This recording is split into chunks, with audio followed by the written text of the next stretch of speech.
My name is Christopher. I have HSV2 down here. This is everything that's wrong with the herpes situation in 2024. Let's get started. So TLDR, too long, didn't read. Definitions have lost their definitions.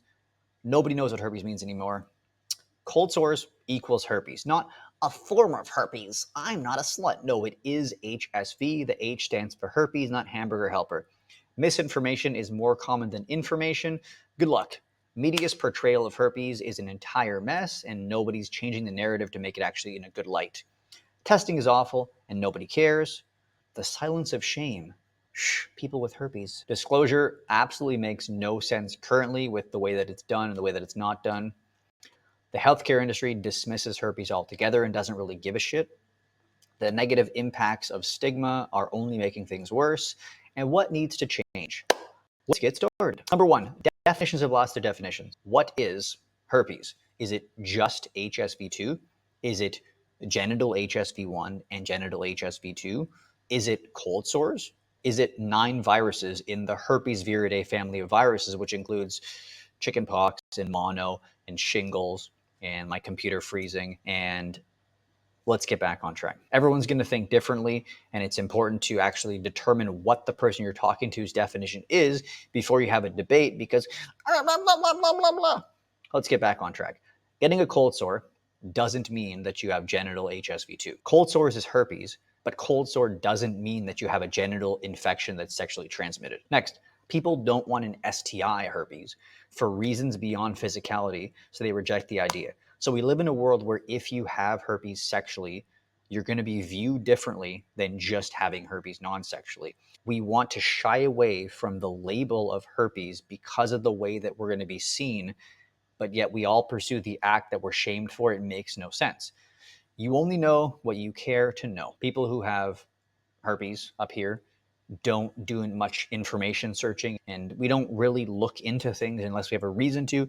And if you never get genital herpes, you'll probably never change your perspective on herpes at all. Nextly, cold sores are herpes. Let's get back on track. So I define herpes as HSV, herpes simplex virus 1 and 2. 2 could be here, 1 can be there, 1 can be there. It's interchangeable, okay? Cold sores, which is so common, they're literally just outbreaks of HSV. Usually type 1, but it could be type 2 if you have it on the mouth. People get them when they get a cold. My immune system is distracted, and then herpes decides to come out and cause an outbreak to pass from person to person more likely. When Karen gets a cold and gets a cold sore, it's herpes. When I have a cold and I get an outbreak down there, it's because of herpes. Okay? She got hers from her mom, and I got herpes from having sex with her mom. It's just that I'm going to be shamed for doing that versus I was born with it. You're not born with it. Let's get back on track. Most get HSV orally as a kid, and they believe they were born with it, but no. Or they say, it's the herpes gene, everyone has it, and it has to become activated. No, because if everybody had the herpes gene, why are we still having shame for people? It literally makes no sense. People will contradict each other with false information, and it shows how idiotic we all are. Lastly, HSV is HSV, and no one wants to be associated with the stigma of STI or STD, so they reject that as herpes. So a cold sore can't be herpes because a herpes is an STI. Says who? Nextly, misinformation is more common than information. There's no cold sore gene, like we said. The virus is for life. Cold sore temporary, cold sore down there temporary, HSV permanent, HSV permanent. Okay? People say it comes from chicken. All right, that's cool. Interesting world we live in. Oral is only contagious during an outbreak, but genital herpes is always contagious? No. More false information. Both are more contagious during outbreaks and unlikely but possible risk of transmission without visible symptoms. Okay? People think it's included on panels. Not usually. Maybe you had it. Lucky you, but not usually. No symptoms ever. I must not have herpes. Most cases of HSV1 or HSV2 in either location will cause little to no symptoms, and it makes me sound like I'm coping. But then again, too, I get DMs being like, I tested positive for herpes via blood, and it's like a true positive, never had symptoms, never had an outbreak. Because if you never have an outbreak or symptoms, and it's not included on panels, there's no reason for you to ever know that you have herpes. Ignorance is bliss. We're also fed the idea that you have to have the worst scenario to have herpes. So listen up. Everybody that has the worst possible scenario or noticeable symptoms is the people that actually go to the doctor and get diagnosed and then feel fear and shame and uncertainty. And then we think that if we don't have the worst possible scenario, we don't have herpes, and then we're not tested for it, and we don't disclose, and we don't keep track of potential outbreaks that might be mild because Google Images says the worst possible thing. So it's a giant vicious circle of nonsense, and there's no solution. It's like getting mad at something that there isn't really a solution for. And lastly, people think type 1 is just oral and type 2 is just genital. I've had countless people say I have a swab on my mouth, it's type 2. I have 14 friends with genital type 1. I could make a video about the differences, but at the end of the day, they're both different viruses. They're different types of the same HSV virus that can infect any part of your body. And that's all I have to say. Nextly, media's portrayal of herpes. Firstly, freedom of speech does not exist. Okay? You can't make gay jokes. You can't make trans jokes. They're not allowed anymore. You're going to have like people trying to take you down, but we can still make herpes jokes. So I think that we should joke about every single thing or joke about nothing. And the other issue is that shame keeps people quiet. So if you have herpes and you're having jokes made about you, the only way to speak out against it is to be like, I have herpes. I don't like the joke. But then people are going to be like, oh, look, it's the herpes person. There isn't enough outreach back to be like, stop the herpes jokes. Now, I think they're funny, honestly, but I think everything's funny. So media, portrayal, and comedy still thinks herpes is a joke. Nextly is like in movies and TV, everybody with herpes is portrayed as a slut. And to be honest, like I'm not the smartest person ever, but there's a lot of people who are genuinely brain dead in society and they know, oh, if we just throw in a herpes joke, it'll get laughs. So they continue to do that. Nextly, just a cold sore furthers the divide between the two. So there's actually like misinformation and like ignorance that divides the cold sore and genital herpes. So people are like continuing to be reinforced. They'll all think this way when no one really thinks of themselves. There hasn't really been a positive portrayal of someone with herpes to humanize it, even though 70% of the world has HSV. Maybe there should be like a Netflix documentary or a TV show that actually has someone like that. It would be like super woke for the kids nowadays. And then lastly, Google Images and sources always show the worst possible scenario because clicks, engagement, fear mongering. Look at the news. The sooner you realize that like the news is there to get your attention and keep your attention, it's not actually there to give you accurate information. You're going to realize that everything is a lie. Maybe this video is a lie. Next step, testing is awful and nobody cares. So it's not usually included on STI panels, but like they never make it clear. So they just coming on in for your herpes, but we're not going to test that. We're going to do a chlamydia and gonorrhea, and maybe we'll do something else. But herpes, no. Blood tests are wrong about half the time. If your index value is between 1.1 and 3.5, and that's even if you get an index value. So in Canada, you just get positive, you just get negative. There's no way to tell how accurate your results are. Like in America, where you may or may not get an index value, that can help. They also can fluctuate over time. So like timing matters. So you can be positive one week and then negative the next. But at any point, if you have a number that's over 3.5, you have herpes. Doesn't matter if you test like 17 times or one time. If you have a high enough index value ever, you have herpes. Nextly, swab is better, but you actually have to have symptoms. Thus, you're likely to know that you already have it because they're not going to be like screening for it with a blood test. So if you have symptoms and you get a swab test, it's like, oh, I probably have herpes. Oh, look, it's positive. Oh, makes sense. So yeah. Now there is the Western blot blood test, which is like over 90% accurate, but it costs money and it's only offered at the University of Washington. Get in touch with Terry Warren or Google it if you are truly adamant, is that the right word? Adamant about determining your HSV status. Lastly, there's no efforts to make a better screening test. Thus, most of us are left like confused or inconclusive when it comes to actually determining our HSV status without noticeable symptoms. The silence of shame. So, admitting you have herpes is one of the hardest things, and some people take it to their grave. So maybe you're watching this right now and you're like 46 and you haven't uttered this truth to anyone. And some people genuinely will get herpes, never have sex again, and die, and no one ever knew they had it. Now, this is even more secretive than like the bodies in my backyard or like other things like that. So it's pretty quiet if you have herpes. Now, nextly is some people still engage sexually without disclosure. So they feel sad, they feel depressed, they feel ashamed, they feel like they were wronged, they weren't disclosed to. So they try to punish other people, or they just go about their life and forget it didn't actually happen. But like, you are essentially going to punish someone who didn't actually wrong you because you want to get revenge for what happened to you. But please disclose. Whether it's here, whether it's there, symptoms or not, disclose your HSV status. Okay? Nextly, everyone feels like they're the only one with herpes. I thought I was the only one with herpes. I thought no one else had it. I was walking in the mall. People know I have herpes. I'm the only person. No one else has it. Bro, like 70 to 80% of the world has HSV.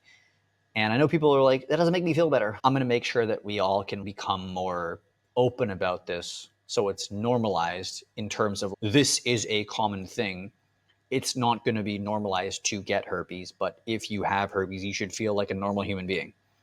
Because if you really did the math, and if all of us with HSV should feel bad, then most of the planet should feel bad. And we're all just living our best life regardless. Nextly, the more you hide something, the more you feel the need to. It doesn't make any sense. I can't even write English. You shouldn't trust me. The more you feel the need to hide it. If you hide your HSV status for years, it's going to be harder to be open about it because it's like your secret that you're keeping to yourself. And like the more that you reinforce negative behaviors, the harder it is to reverse those. The same way how like the more you go to the gym, the more it becomes normal and a part of your lifestyle. So reinforce the good, get rid of the bad. Nextly, I can't even speak English. People self-shame and live in a vicious circle. So you get herpes, you think you're a bad person, and then you continue to like continue, bad person, bad person, bad person, and you never take a break and be like, I'm not really a bad person. And you like beat yourself up. And I'm gonna make a video punching myself in the face, but I'm probably gonna get demonetized.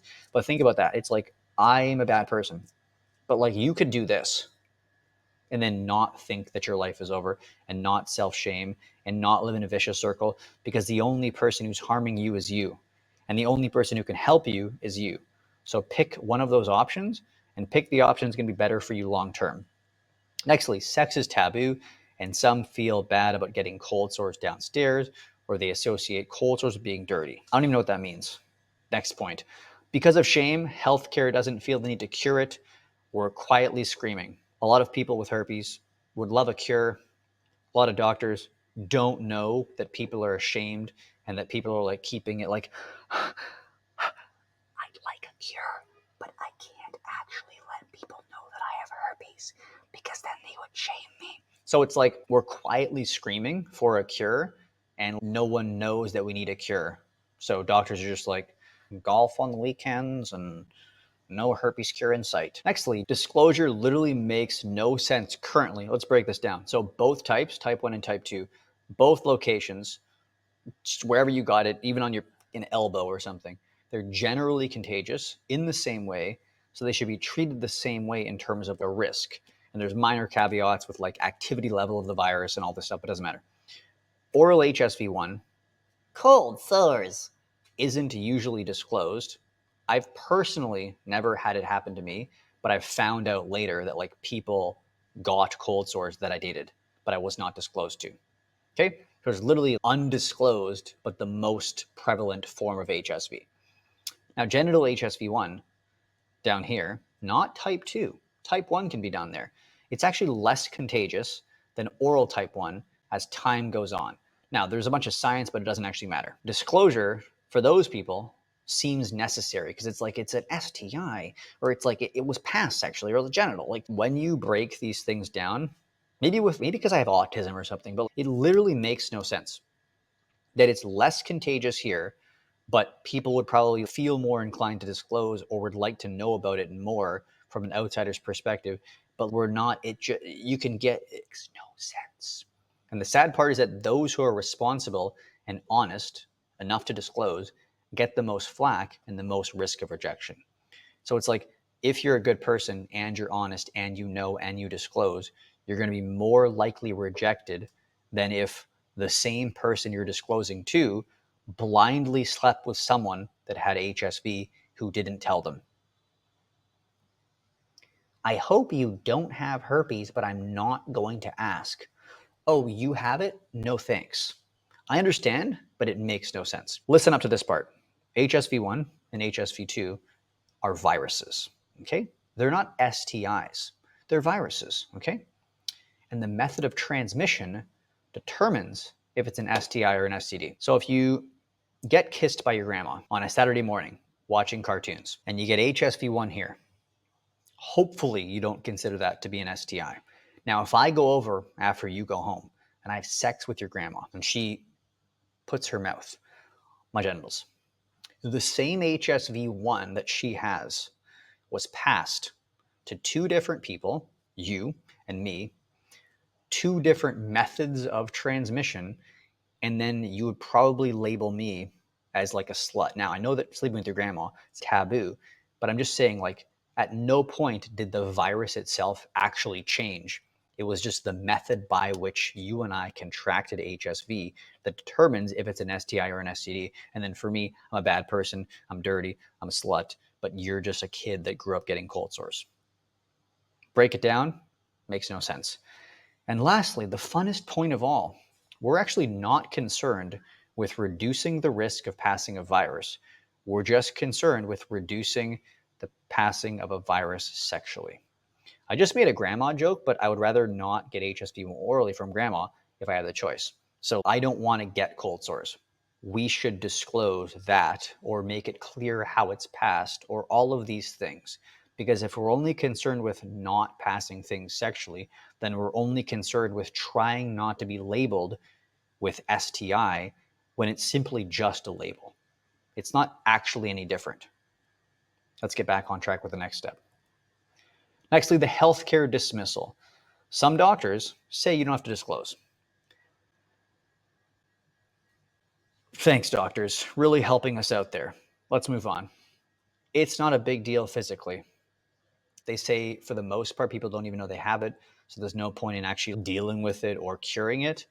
But yet some people do have noticeable symptoms and are suffering and can have post-neuritic, post-herpetic neuralgia and other issues. And yeah, there is people out there who are actually suffering. There's also people who have no idea they have it. Priorities are for prolonging cancer cures and I don't know, getting us all hooked on Percocets and shit. I don't know. The medical industry is a business. Realize that, people. If you're healthy and you're fit, you're not as profitable. Nextly, lack of proper testing or knowledge on testing. I know people who are diagnosed with a visual exam. Oh, looks like herpes. Here, take some Valtrex. You literally can't tell the type with a visual exam. And you have genital type 1 or genital type 2, it's actually going to matter, not only for transmission risk, but also for prevalency of outbreaks. You might have one genital type 1 outbreak and never again. Or if you're me, you might have 28 genital type 2 outbreaks. Be cool to know what type I have. And you can't really be like, oh, that looks like type 1 down there. I can see. You can't tell. Do a swab test. Be better, doctor. Nextly, herpes is not going to kill you. So, like, why put effort into a cure when we could cure fitness with fast food? So that's why people are silent, because it's just not going to kill us. Nextly, it's not included on panels for valid reasons, but fix the source of that reason, which is having a bad test, or acknowledge the psychosocial toll that like comes along with getting diagnosed or not knowing your status. And then there's this weird part, which is because of the stigma, it's better if you don't know your status. I even put, let me do a because you go on Google, some doctors and some sources will say because of the psychosocial toll and because of the stigma, it's better to not know your status, even if you're positive. So it's like if there was no stigma, there wouldn't be a need to keep it secret. But the whole reason why it's secret is because of the stigma. But then if it's secret, you don't disclose and you don't know, and then it becomes a giant vicious circle. And like I said before, there's no solution to this. It's one big mess. Nextly, negative impacts of stigma. People feel ashamed. People are still horny. I want to F, but you might reject me or shame me. I'm going to keep it to myself. And I know there's a lot of people out there who have herpes and don't even disclose. And if you're watching this right now without herpes, you might have been with someone that had it and never told you. Now, you might not have gotten it because it's not this guarantee, but there's a lot of people out there who have it and don't disclose, or don't know and don't disclose, or that sort of thing. The negative impacts of stigma are also going to make people feel too ashamed to speak out. and ask for support or get a cure. So, like having a stigma keeps us all silent, which prolongs support or prolongs a cure. Nextly, we're often told what to think about and how to feel about ourselves. Who wrote this? Critical thinking is dead, though. Basically, we are told how we should feel about ourselves. Oh, if you have herpes, you're a bad person. You're a slut. You slept around. And some of us don't ever think differently. It's like, well, that's what society said, so it must be true. No. How do you feel about the information you have? How do you feel about yourself? Does any of this actually make logical sense now that you're diagnosed? And if it doesn't, reject the idea. And if it does, think harder. Nextly, toxic diagnoses leads to punishing new people, not the person who did you harm. So I talked about this before. It's like, oh, I wasn't disclosed to, so I'm not going to disclose. But you're going to punish people who did nothing wrong to you when you should punish the person who did it to you. But obviously, just don't punish anyone. Get your life back on track. It's going to be over soon. Okay?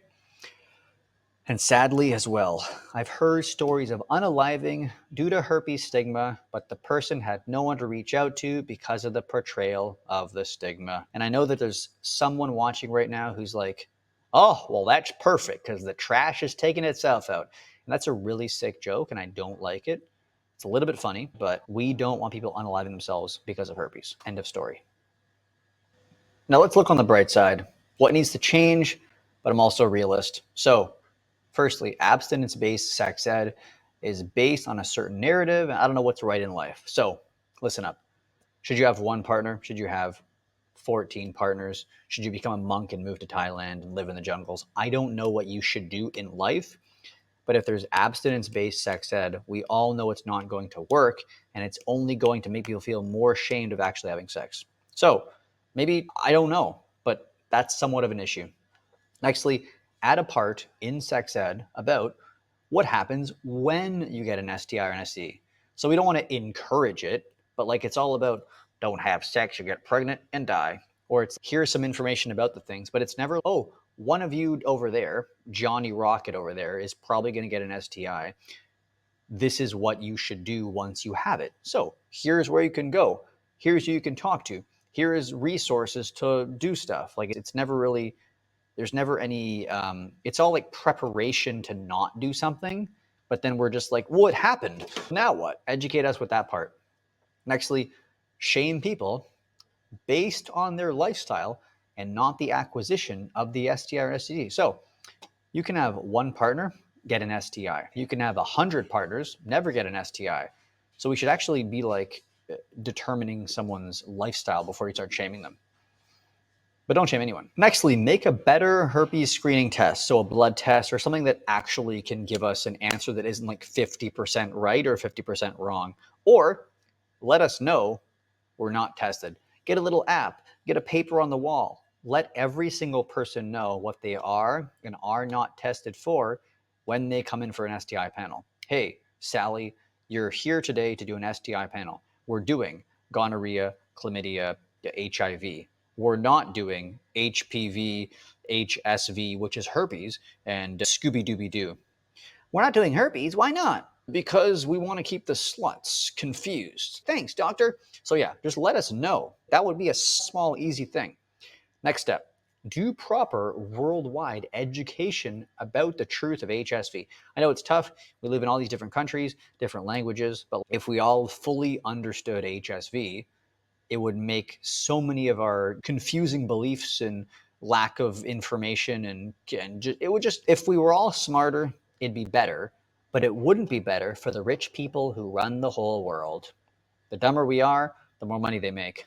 Remember that, guys. Now, I know this is already way too much to ask for, but if you could do anything, maybe just like cure herpes, that'd be cool. And finally, if you guys are looking for extra help, so a select few of you who are actually serious about getting a handle on your diagnosis, overcoming your diagnosis before your infection up here and down there gets worse, click the link in my description. There's going to be a free training video on overcoming your diagnosis, but also a place to apply to work with me to actually figure this out for good. And if you're looking for my private support community, the second link down below will be my private support group. Watch the short video and the testimonials, and I'll see you inside. Love you, miss you, hope you're doing well. See you guys next time.